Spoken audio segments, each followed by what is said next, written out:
Welcome to Vision Plus, a program featuring a positive outlook, dealing with everyday situations of marriage, children, and business. Believing Philippians 4:13, I can do all things through Christ who gives me strength. Teacher, author, speaker, delighting audiences from New York to Sacramento with a heart and message for the people today. Bonnie would like to remind you of the 800 number on the screen. Please feel free to call at any time throughout the broadcast and share your concerns. Leave your prayer request, and someone will pray with you. And now, teacher, author, and speaker, Bonnie. We have something that I know maybe the young people, but I can tell you for sure that mothers and grandmothers would like to have this information and learn about this testimony. It's about possibly how you can pray through till your child or grandchild gets off drugs, or you yourself, drugs or alcohol or some kind of abuse.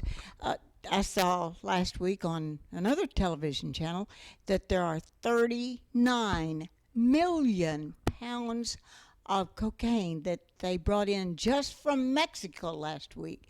So we know if there's a $39 million worth, it might be economic downturn. But when it comes to people that are taking whatever it is, whether it's truly illicit drugs, or it could just be maybe drugs that are painkillers that are actually you get from the doctor, or you go into your grandmother's chest in her medicine chest and get some things out of there that shouldn't be gotten out of there. Well, we are so concerned about that, and there's young people that come from really horrible homes that their dad was a drug addict or an alcoholic, and the child says, well, what do you expect? My dad was an alcoholic. Or what do you expect? My dad was a drug addict, or a mom was. But I tell you what, if to me, the most difficult people are ones that you can't figure out that they live in a great community. They have a wonderful church they're exposed to, and actually their mom and dad are really pretty good people, and that's what I want you to meet today. And you've met this person's mother because she came and talked about several things. One thing was what to do if your spouse passes, and her spouse did die, and how she handled that. Well, this is now her daughter. This is Amanda Muller Patterson. Amanda goes to the church over there that I have no clue, because I know it's Victory. Victory Baptist. That's right. What did I do with my sheet of paper to have the wonderful information? You know everybody that I need that help. Well, I guess I ate it because I don't see it anywhere, but she'll tell us all about it. Victory Baptist Church in Gunnersville, Alabama. And for some of you that are going to hear she did it, I know our editor, Thaddeus, you will want to get this. Amanda Muller-Patterson. She was a Muller and married Patterson. And her phone number, we'll give you that to you before the end of the program, from Victory Baptist Church, Gunnersville, Alabama. But she wasn't always at that church, and she wasn't always what you're going to find out today. She's gone through her hills and valleys, as it seems like when you read in the Old Testament and the New Testament too, where it says that there are people that are really just love the Lord with all their heart, and then their child may not. And then their grandchild may come back again. So it's really interesting how that happens. And the drug addicts, there's a lot of resources. We hope to get to some of that. But now we have a confession of a former teenage drug addict. But we're going to start in her adult life because something incredible happened. And that is in her testimony. That is the night she said Well, why don't you tell your story of what Okay. happened that night? Well, my father had just had his stroke. So I was at a point where I was really feeling like maybe my life had gone the wrong direction. I wondered why this had happened to my father, and I had kind of been drinking. It wasn't like hard liquor, it was just wine, but still, it was drinking. And I came to a point where, I would every night maybe have a drink to kind of cope with the situation because I felt that I had no coping mechanisms. And I was laying in bed and just in torment, thinking about my relationship with God and how I had disappointed Him. And it was in the wee hours of the morning, and I got up and I walked around to a picture window that looked out to the sky, and I could see the stars. And in my heart, I just whispered a prayer. I said, God, if I really matter to you, will you just drop a falling star? And at that moment, He did. And I can remember feeling like He loves me. He really loves me.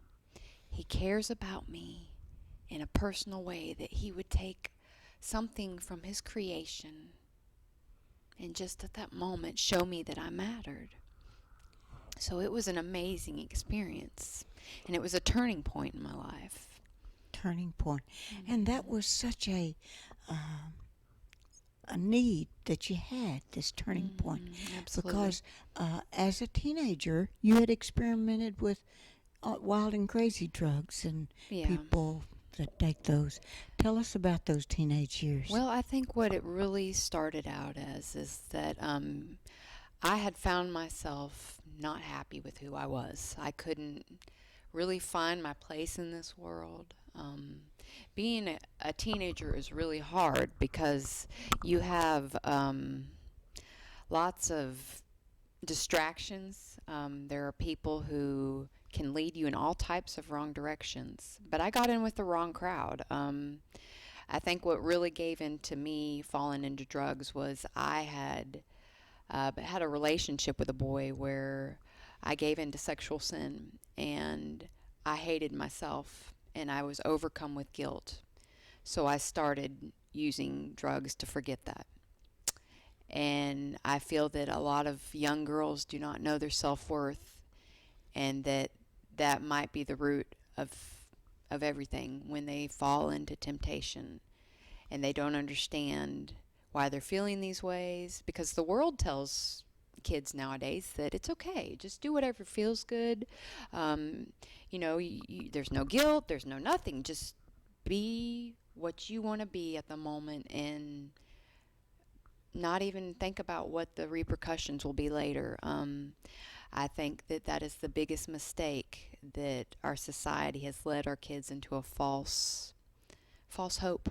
That life is just going to be okay if they do what they feel for the moment. And I had started using prescription drugs at first. I think I had gotten injured, and somebody at school had made me aware that the pain medicine that they had given me was something that could also, I remember taking it and feeling kind of weird, but I didn't know really that it was something that you could get high off of, or that would make you forget. And I think that when I found that out by word of mouth at school, that's all it took. And I don't think people had ever really gave me the severity of prescription drugs, because in my mind I thought, well, it comes from a doctor, it's got to be okay, right? Of course. Yeah. So it was not that way at all. It led to me taking many steps in the wrong direction. And What were some of those steps you took, Amanda? well, the ones that I think were the worst was that I started using marijuana, which, most kids nowadays think it's just like a cigarette. It's nothing. It's culturally acceptable because you see things on TV where people are laughing about it, and that it was just kind of like a funny ha-ha drug. But it takes and robs you of who you are. you will become just, it's almost like it takes your inhibition away. You don't care what you do. And you find yourself thinking about maybe the previous day, oh my gosh, I cannot believe I just did that. But then maybe you will do some more drugs to forget about what you just did. So it takes away your conscience. Where do the teenagers get those drugs? Mostly from other teenagers, other people at school. Everybody I knew that used drugs had some person that they, either an older young adult kind of thing, like maybe in their 21 area, or maybe it was just somebody that was in the school that had a lot of money. Usually money and drugs go together.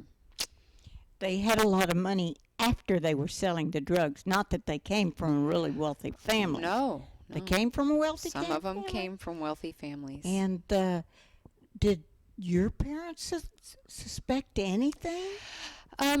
Not for a long time. I played the masquerade. I'd put my mask on and come home and just be like, I was out with my friends, but deep inside I knew what I was doing was wrong, but I couldn't stop. Not on my own power.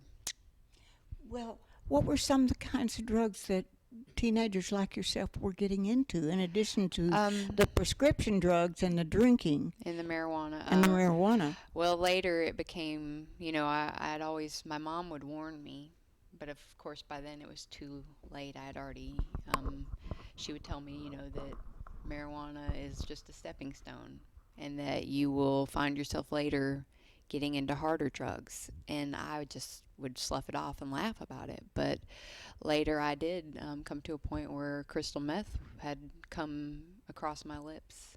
And I remember God really, even though, I was like a prodigal. I had given my life to the Lord at an early age, but not really, It was like when I became a teenager, I went my own way. And in Matthew 15:11, the story of the prodigal son talks about how he wanted his inheritance and he wanted to go off and live the way he wanted to. And I felt like that's what I did. I thought, Lord, what you have in store for me is not right. I'm going to do it my way. And it ended up to years of heartache. Just parts where I would find myself so far away from him that I didn't even know how I got there. And it was really heartbreaking because I didn't know how to get back.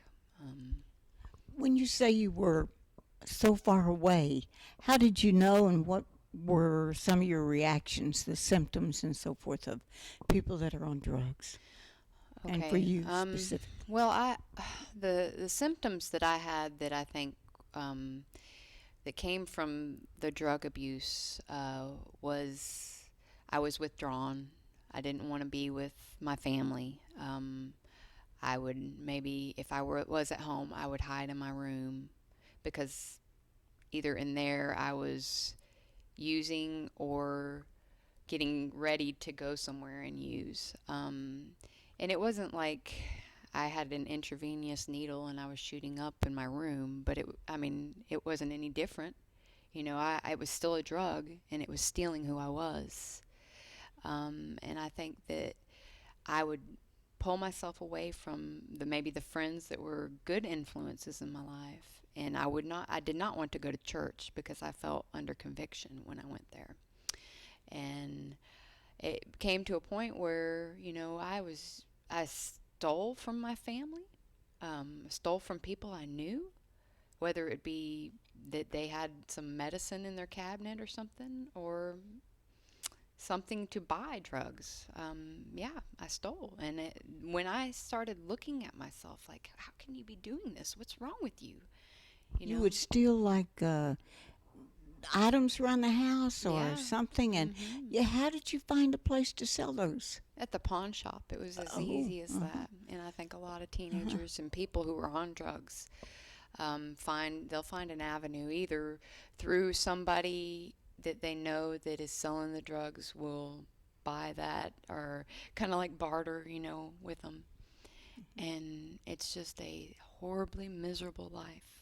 And Would you eat regular meals? Did you lose a lot of weight? Because symptoms sometimes are losing a lot of weight. with the marijuana use, it was more, you heard the munchies, people who have um, used marijuana, they feel like they got to go and eat, or kind of. Do they gain some weight then? Sometimes, Maybe sometimes, but if but you're, they want to eat that's a a lot. depressant. So yes, it will kind of depress your system, and maybe sometimes you will gain weight. But if you use something like crystal meth or some kind of stimulant, you lose weight.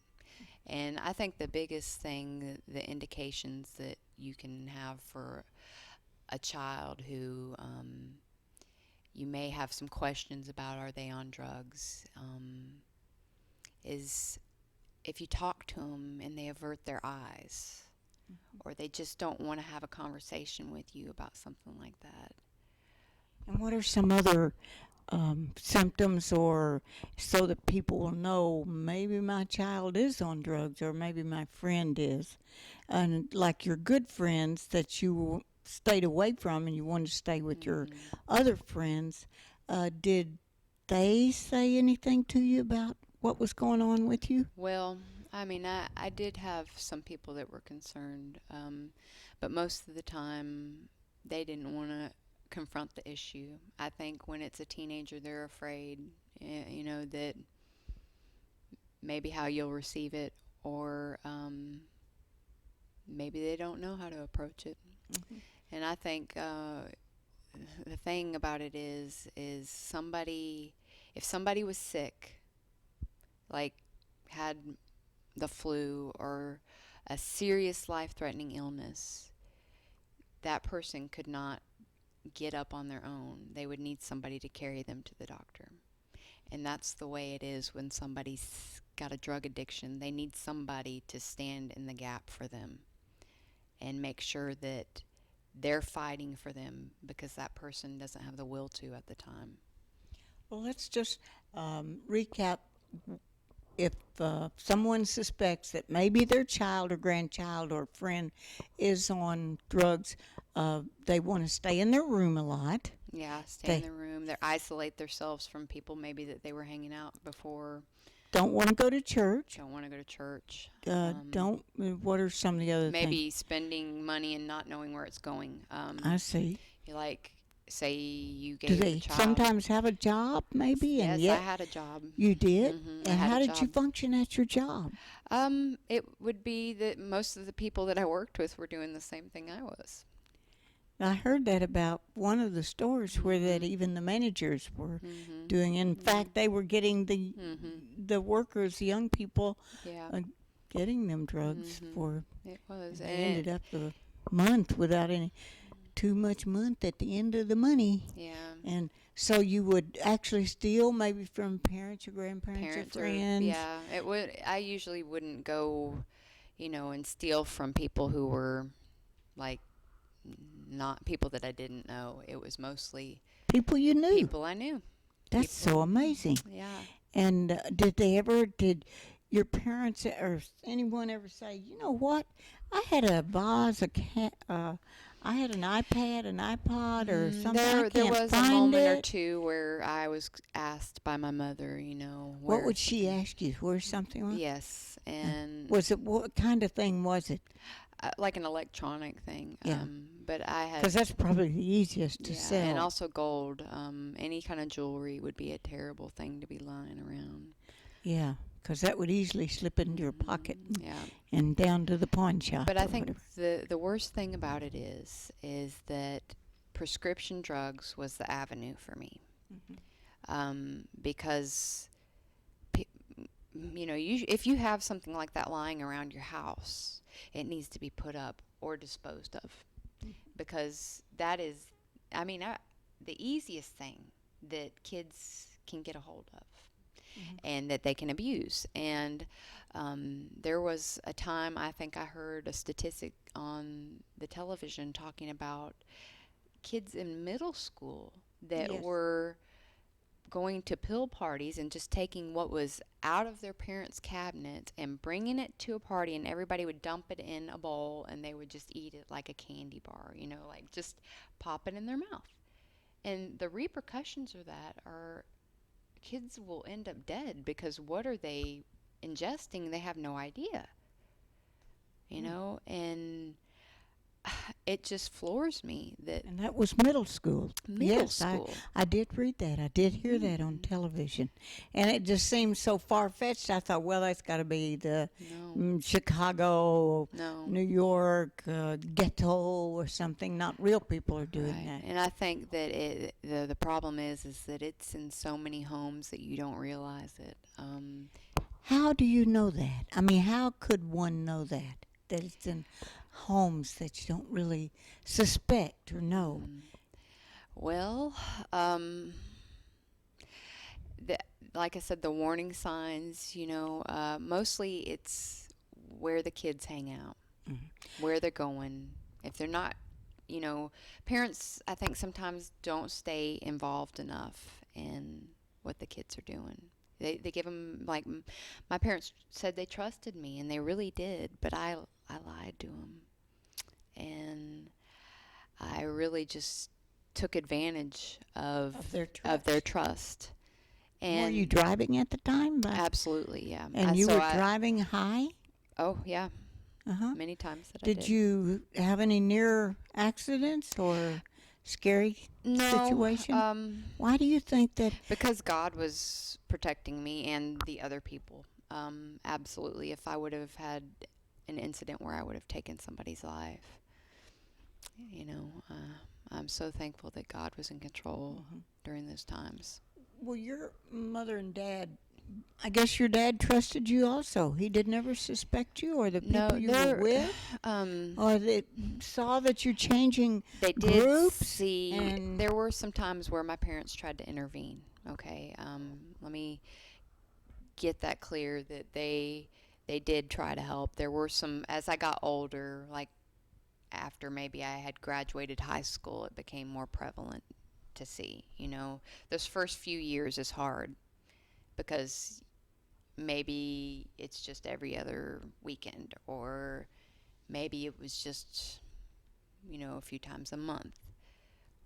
But it still was a stepping stone for later on. what about who you married? You married? You're still married to the same husband, aren't you? Yes, I am. And had children, and then tell me some things were going on then. Okay, well, my husband and I were both lost as could be in the world. He had never had a relationship with Jesus Christ. Like I said, I was a prodigal. I had left and said, I want to do things my way. But God brought us together, and the amazing thing about that is that He has done amazing things in our lives. He has restored us. There was a moment where I know my parents were praying for the situation. I became pregnant with my first child, and I think God did that because He knew I didn't feel like I was worth enough to stop, but I felt like a child was. I knew that the child inside me, I did not want to have drugs come into their system, so I stopped what I was doing. You could stop? I did. How did you stop? I've heard I people stopped say using for my son, but it while was you still were pregnant. But it was still what? in the back of my mind. You were still desiring Battling. it. Oh, absolutely. Like Yeah. how often? Daily. I would think about it all the time. It would be something that would come into my mind, and I would be like, no, I cannot do that. I have a child inside me, and I don't want to damage him. And, my husband actually came to know the Lord in a jail cell. How did that come about? Well, when we Amanda? this is amazing that when we had come to the point where we were realized that we were pregnant, we were going to have a child together. He had so many things from his past that he wanted to start doing things right, and he had got a job, but when he went down to get his ID, all the warrants had come up, and they came and they took him to jail. And When he applied for the job, when he went to get his license, like driver's license. driver's license, because he did not And have it. What warrants were what for? Drugs. Yeah, they were for drugs. And So the police knew he was taking drugs and doing drugs. well, yeah, but you can, they can only do so much. If you're not going to come and you're going to hide from the police or do things like that, then you can outrun it until there comes a time where you have to, fess up and stand on what you, pay for what you did. And he actually had gotten taken to jail somewhere in Birmingham, and a prison ministry had come in. Really? Yeah, prison Oh, ministry. that's so exciting to know that Yeah. prison ministry. Because I go over to the Limestone prison sometimes and work with the guys, and you wonder if anybody's yeah. ever helped, or they Well, just looking you at with glassy eyes Yeah. and nothing's happening. So Well, you really were Yeah, touched. he gave his life to Christ there, and that moment he's never used a drug since. Oh, how exciting. And It you're is going to have to amazing. wait till next week to hear the rest of the story. We're talking with Amanda Muller Patterson from Victory Baptist Church of Gunnersville. Now, you got to find out how that all came together, and you'll get to do that next week when she tells a little bit more about Jeremy and Amanda Patterson, Associate Youth Pastor, pastor and youth pastor at Victory Baptist Church. You got to find out about that name too. So if you want to know more about how you can get off of drugs, how your child or grandchild can get off of drugs, this is an opportunity. We do want to tell you that I have quite a bit of literature here for you that I will send to you, and it will come. Tony, bring that over here. It will come to you at no charge to you if you just call that toll-free number, whether this is on YouTube or on the internet where we do video streaming, or if it's the DVD. I just want you to know that we do have some numbers, some material that we can get to help you. So we will see Amanda Muller Patterson next week. Again at 8 o'clock on Saturday night, when you just may be flipping through your computer and there she is, Channel 3. And I do want to say that is, we have a new sponsor, and I want you to say that Makeup by Mary Khalil of Derma Enhancement in Huntsville, Alabama at 256-533-2424. And Amanda, give us your phone number again of the church. Okay, it's 256-582-5054, and that is Victory Baptist Church of Gunnersville. That's 5054 in Gunnersville, Alabama, 582. And we're happy that you joined us and that Tony took time out of his busy schedule. He's working on an invention he's going to get done, and we're mostly happy that you joined us. And thank you for doing that, and bless your heart for watching.